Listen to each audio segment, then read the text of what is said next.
every Monday, Wednesday, and Friday. You want to watch Twitch streams? I'm going to be streaming on Twitch. Hey, come watch me. 5 p.m. Eastern, again, every Monday, Wednesday, and Friday. Okay, on to the video.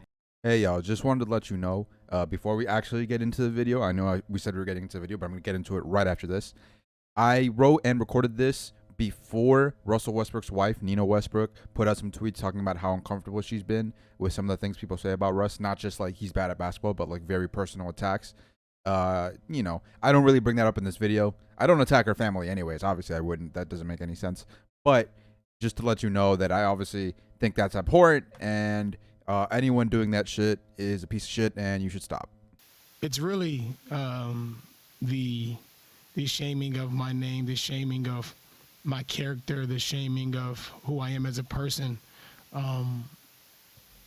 is to me is not warranted. I haven't done anything to anybody. I haven't hurt anyone. I haven't done anything but play basketball a way that people may not like. And this is just a game. This is just a game. This is not my entire life. Hey, hi, it's me, the very brave Russell Westbrook defender. I have logged on to defend Russell Westbrook. Okay, look, don't get me wrong. He hasn't been good for the Lakers. In fact, in just my last video, I was making fun of how bad he has been, though I was really just making fun of LeBron and his skills as a GM. Anyways, my argument isn't that he's been like sneaky good or anything like that. It's just that he shouldn't be blamed because people who get paid to put together teams completely misevaluated a player going into his 14th season and seemingly had no idea what made him an MVP. So you might be wondering, hey idiot, if you're so smart, what did make him an MVP? And I would respond by saying, first of all, that's mean and it hurts my feelings. And second of all, he's maybe the greatest ball hog in NBA history. Westbrook racing.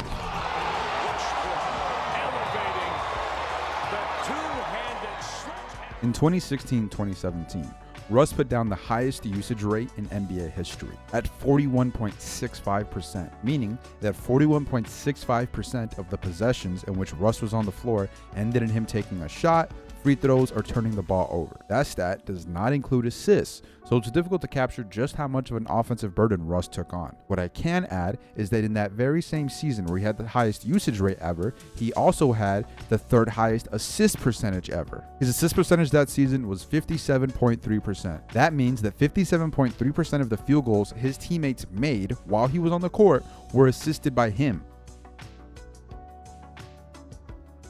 I mean, just look at the top 25 usage rate seasons and top 25 assist percentage seasons. Two things stand out. The first one is that John Stockton is ridiculous and had 9 of the top 25 assist seasons of all time. And the second thing is that the only players who make it on both lists are Westbrook and Harden, except there's one key difference. Harden's top 25 assist percentage season does not match any of his top 25 usage percentage seasons. Russ is the only player who has one season in both lists. Look, that was an extremely nerdy breakdown, admittedly, but I think it shows just how unique Russ is. His ability to shoulder what should be just an unrealistic amount of the offense is what makes him an anomaly in NBA history. Let's quickly look back at the 2016-2017 OKC team. Knowing that basically no matter who's around Russ, he's going to average 32, 11, and 10, meant that Sam Presti could afford to put some not so great offensive players around him, and that's just what he did. I'm going to list some of OKC's main contributors that season, and first I gotta freak out at just how bad Sabonis was as a rookie. He played the 5th most minutes, and the Thunder were the worst offense in the NBA when he was on the court. Oladipo was 4th in minutes,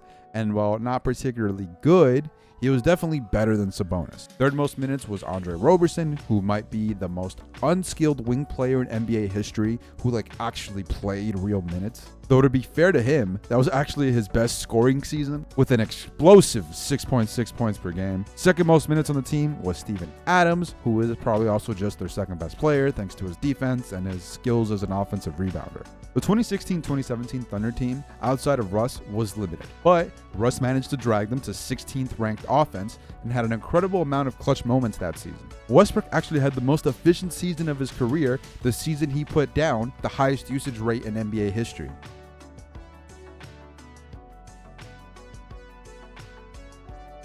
That was tied with his previous season, which he had Kevin Durant and Serge Ibaka instead of Oladipo and Sabonis. So the Lakers, in all their wisdom, saw a 33-year-old NBA player this far into his career who had the same efficiency as when he played with KD and Serge Ibaka, as he did when he played with Victor Oladipo and the worst player in the league at the time, Domantas Sabonis, and they said, damn, this is who we got to put next to LeBron, who's basically always awesome as long as you just put shooters next to him. That the Lakers were unable to recognize why this partnership was doomed from the beginning says more about the team that listens to Kurt Rambis and his opinions simply because his wife is good friends with the owner than it says about who Russell Westbrook is and everything he has accomplished. Russ actually kind of reminds me of this Leroy Hoard quote, who was an NFL running back in the day. Regarding his skills, Hoard reportedly once said to his coach, "Coach, if you need 1 yard, I'll get you 3 yards.